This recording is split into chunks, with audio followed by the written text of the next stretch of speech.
نعم.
يا قتال الارواح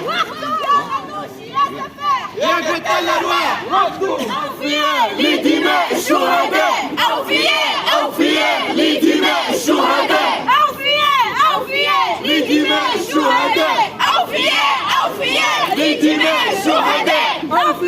اوفياء لدماء الشهداء اوفياء لدماء الشهداء حرية كرامة وطنية حرية كرامة وطنية حرية كرامة وطنية حرية كرامة وطنية حرية كرامة وطنية حرية كرامة وطنية حرية كرامة وطنية حرية كرامة وطنية حرية كرامة وطنية حرية كرامة وطنية حرية كرامة وطنية يا شهيد ارتاح سنواصل الكفاح يا شهيد ارتاح